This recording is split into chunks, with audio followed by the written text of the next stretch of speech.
అయితే ప్రస్తుతం మనతో ఉన్నారు, మాట్లాడే ప్రయత్నం చేద్దాం. సార్ చెప్పండి, అసలు ఏం జరిగింది అనుకుంటున్నారు, అసలు ఎందుకని మృతి చెందారు? యాక్చువల్లీ ప్రవీణ్ పగడాల్ గారు well known person in Christianity. ఆయన ఒక డిబేటర్, ఆయన చాలా మందికి ఆయన సుపరిచితం. సో ఆయన చేసినటువంటి బోధలు కానివ్వండి, ఆయన చేసినటువంటి డిబేట్స్ కానివ్వండి, ఆయన రాసినటువంటి పుస్తకాలు కానివ్వండి, ప్రసంగాలు కానివ్వండి, క్రైస్తవ లోకానికి అంతటికీ సుపరిచితమైనవి. ఈరోజు ఉదయం ఏ టైంలో జరిగిందో మాకు తెలీదు.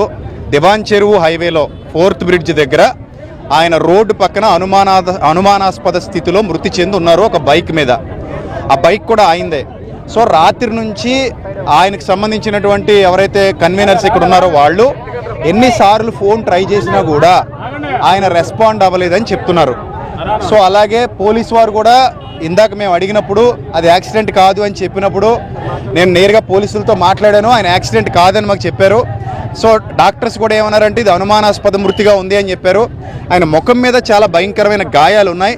ఈ పెదాలన్నీ కూడా కట్ అయిపోయి ఉన్నాయి. అదేదో రాడ్తో కొట్టినట్టుగా మాకు అనిపిస్తుంది. సో కాబట్టి ఏం జరిగిందనేది మాకు తెలీదు. సో ప్రభుత్వం కానివ్వండి, పోలీసు వారు కానివ్వండి, చట్టం కానివ్వండి, సమగ్రమైన విచారణ జరిపి ఆయన మృతి వెనుకున్న కోణాలు మంచిగా సమగ్రంగా దర్యాప్తు చేసి అసలు ఆ మృతి ఎలా జరిగింది అనేది క్రైస్తవ సమాజానికి తెలియజేయాలని మేమందరం కోరుతున్నాం. సో వాళ్ళ కుటుంబం కూడా హైదరాబాద్లో ఉంటుంది. ఆయన ఇక్కడ వ్యక్తి కాదు యాక్చువల్లీ. సో ఎక్కడికి ఆయన బైక్లో ఎందుకు వచ్చారు? ఆ బైక్ మీద మరి అక్కడ డివైడర్ లేదు, సో ఏమీ లేవు. సో ఎందుకో ఆ దెబ్బల్లా అనిపిస్తున్నాయి అనేది ఆ డెడ్ బాడీ పోస్ట్ మార్టం చేసిన తర్వాత సమగ్ర విచారణ జరిపి మాకు నివేదిక ఇవ్వాలని చెప్పేసి మేము కోరుతున్నాం. ఈ మధ్యకాలంలో క్రైస్తవ సమాజం మీద పథకం ప్రకారం కుట్రలు జరుగుతున్నాయి, రకరకాల దాడులు చేస్తున్నారు. ఈ రోజు జరిగినటువంటి ఇది హత్యగా మేము భావిస్తున్నాం. కుట్ర ప్రకారం జరిగిన హత్య అనుకుంటున్నాం. ఎందుకంటే క్రమక్రమంగా క్రైస్తవుల మీద ద్వేషాలు పెంచుతూ మరి రచ్చగొట్టి ప్రసంగం చేయడం, దాడులు చేయమని ప్రేరేపించడంలో భాగంగానే ఈ దాడి జరిగిందని మేము అనుకుంటున్నాం. ఖచ్చితంగా దీన్ని విచారణ జరిపించాలి. న్యాయం జరిగే వరకు మాత్రం ఉద్యమం ఆగదని తెలియపరుస్తున్నాం. ఆల్రెడీ మీరు చెప్పండి ఏంటి చూపిస్తున్నారు సార్? విషయం ఏంటంటే ఇక్కడ యాక్చువల్గా 1 month బ్యాక్ ఆయన పోస్ట్లోంచి ప్రవీణ్ పగడాల గారు పెట్టారు ఏంటంటే నాకు డెత్ థ్రెట్ ఉంది అని ఆయనే పోస్ట్ పెట్టారు. ఓకేనండి. తర్వాత కరుణాకర్ సుగ్గునేటువంటి ఒక మతోన్మాది ఈ రోజు మార్నింగ్ ఆయన ఇక్కడ చనిపోతే ప్రవీణ్ గారు అక్కడ ఎవరు చంపేశారో అని పెట్టి పోస్ట్ ఫేస్బుక్ లో అందరిని రెచ్చగొట్టి మళ్ళీ డిలీట్ చేసేసాడు. స్క్రీన్ షాట్ చేస్తున్నాం, వాడు పెట్టి డిలీట్ చేసేసాడు. యాక్చువల్ గా రీసెంట్ గా కూడా ఇప్పుడు మాకు పోలీసు అంటే గొడవ లేదు, కంప్లైంట్ లేదు, కానీ మేము ఫస్ట్ నుంచి ఎన్ని కంప్లైంట్లు వస్తున్నా పట్టించుకోవట్లేదు. మీరు రీసెంట్ గా డిఎస్పీ గారికి వీళ్ళ కలిసి రాధమనోహర్ దాస్ మీద కంప్లైంట్ ఇస్తే దాని కంప్లైంట్ తీసుకుని దాన్ని ఏం చేయట్లేదు. గంట నుండి ఇక్కడ ఉన్నాం మేము. గంట నుండి ఎండలో నిలబడి మా తోటి సేవకుడు జరిగిన దాడిపై ఎండలో నిలబడితే ఇప్పుడు వచ్చి ఇంకెవరు కూడా స్పందించలేదు. పోలీసు వారు వచ్చారు కానీ ఒక ఆవు చచ్చిపోతే ప్రతి ఒక్కరు కన్నీళ్ళు గారి చేస్తాడు. ఒక చెట్టు ఎండిపోతుంటే చెట్టుకు నీళ్ళేయట్లేదని చెప్పి ప్రతి ఒక్కరు వచ్చేస్తాడు. ఇది నా కుటుంబం అన్నాడు. ఒక మనిషి చచ్చిపోతే దానికి కారణం ఏంటంటే ఫస్ట్ నుంచి కూడా థ్రెట్స్ ఉన్నాయి. ఇక్కడ రాజమండ్రిలో భయంకరంగా జరుగుతుంది, ప్రతి చోట జరుగుతుంది. ఫస్ట్ నుంచి ఎవరిని అనుమానిస్తున్నారు? ప్రధానంగా ఎవరిని అనుమానిస్తున్నారు? మెయిన్ ఏంటంటే మతోన్మాదులు సార్. వీళ్ళందరూ యూట్యూబ్ మాకు సోషల్ మీడియాలో ఒకసారి మీకు వీడియోలు వినిపిస్తాను చూడండి సార్. మాకు సోషల్ మీడియాలో ఆయన డైరెక్ట్ గా రికార్డెడ్ గా అనేది ఏంటంటే నీ కళ్ళు పీకేస్తాం, నీ నాలుగు కోసేస్తాం, నీ పెదాలు పగలగొట్టేస్తాం, ఇలా రికార్డెడ్ వీడియోస్ ఉన్నాయి. ఇది అనుమానం మాకు. రాత్రి మిడ్ నైట్ నుంచి రాత్రి 7 గంటల నుండి మాకు స్విచ్ ఆఫ్ వస్తుంది. ఆయన ఒక మీటింగ్కి రావాలి. మాకు అనుమానం దీని మీద. ఇది సాధారణమైన యాక్సిడెంట్ కాదు, ఇది ఇంటర్నేషనల్ ఇష్యూ. ఎందుకంటే మాకు ఆయన క్రైస్తవ తెలుగు రాష్ట్రాల క్రైస్తవం తరపున మాకు రిప్రజెంటేటివ్గా వ్యవహరిస్తున్న వ్యక్తి.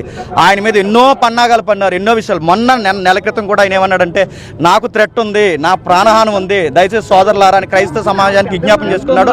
ఇప్పుడు నా దగ్గర పర్టికులర్ గా ఒక్కళ్ళనే బ్లేమ్ చేస్తున్నారు మీరు, లేకపోతే లేదన్న చాలా అంటే ఒక్కదు అంటే ఈ రిలీజన్ అని కాదన్నా, చాలా రిలీజన్స్ నుంచి ఆయనకి డైరెక్ట్ వార్నింగ్. ఇప్పటికీ యూట్యూబ్ లో వీడియోస్ ఉన్నాయి. చేసేది ఏంటంటే మాకు సీసీటీవీ ఫుటేజ్లు రావాలి, గవర్నమెంట్ తగిన న్యాయం చేయాలని చెప్పి మేము అందరం అడుగుతున్నాం. మేము ఎవరిని మేము బ్లేమ్ చేయట్లేదు. మాకు మాత్రం క్రైస్తవ సమాజానికి తగినటువంటి న్యాయం జరగాలి. జరిగే వరకు మాత్రం ఈ ఉద్యమం ఆపము.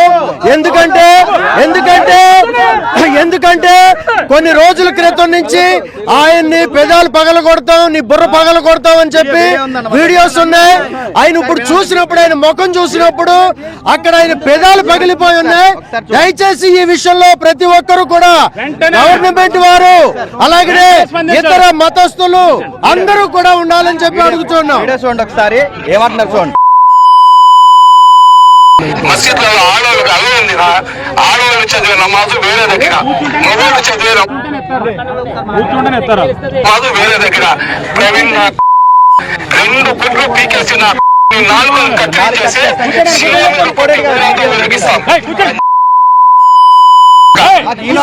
నాకు ఎవరో అనుమానం ఉంది. మాకు ఇది ఇలాంటి స్టేట్మెంట్ మేము మీడియాలో చూసాం. ఆయనకి మొన్న నెల క్రితం నుంచి నాకు ప్రాణహాని ఉందని అన్నట్టుగానే అనుమానంగా జరిగింది. మాకు ఇది సస్పెక్టెడ్ ఎఫ్ఐఆర్ పడాలండి. రెండవది డిఎస్పీ గారు దీన్ని ఎంక్వైరీ చేస్తే మాకు అధికారికంగా ఆన్సర్ చెప్పాలి. మా క్రైస్తవులకి ఎవిడెన్స్ ఏదైతే ఉందో సీసీ ఫుటేజ్ మాకు కావాలి. అది ఎక్కడైతే ఉందో అక్కడ సీసీ ఫుటేజ్ ఏరియా ఉంది, బొంకు ఉంది, హాస్పిటల్ ఉన్నాయి, అన్నీ ఉన్నాయి. మాకు ఏదో ఒక ఎవిడెన్స్ చూపిస్తే గానీ మా అనుమానాలు మాకు తీరవండి. అది ఖచ్చితంగా మాకు డిపార్ట్మెంట్ న్యాయం చేయాలి. ఇది టోటల్ చూసుకున్నట్లయితే ప్రవీణ్ మూర్తికి సంబంధించి పూర్తిగా ఆయన పోస్ట్ నుంచి చూడొచ్చు క్లియర్ గా. ప్రవీణ్ పోస్ట్ కూడా చేశారు. ప్రవీణ్ పగడాల పోస్ట్ చేశారు, తనకి థ్రెడ్ ఉందని. అయినా సరే పోలీసులు రక్షణ కల్పించలేదు. ఇదే ఎలా అయితే చెప్పారో మూతి పగలు కొడతాం, అలాగే కళ్ళు పీకేస్తామంటూ కూడా చేసిన వ్యాఖ్యలకి సంబంధించి ఈ రోజు ఆయన మృతి కూడా అలాగే ఉంది. అనుమానాస్పద స్థితిలో రాజమండ్రి బ్రిడ్జ్ పై అయితే చూసుకోవచ్చు. 4th బెడ్ గ్రామం బ్రిడ్జ్ పై అయితే ఆయన మృతదేహం లభించిందంటూ కూడా ఆయన చెప్తున్న పరిస్థితి కనిపిస్తుంది. క్రైస్తవ సమాజానికి న్యాయం చేయాలంటూ కూడా వీరందరూ కూడా రోడ్డుపై బైఠాయించి డిమాండ్ చేస్తున్న పరిస్థితులు రాజమండ్రిలో కనిపిస్తున్నాయి. కెమెరామెన్ రవితో శంకర్, బిగ్ టీవీ. ప్రవీణ్ మృతికి సంబంధించి ఇదే అంశానికి సంబంధించి హీరో రాజా కూడా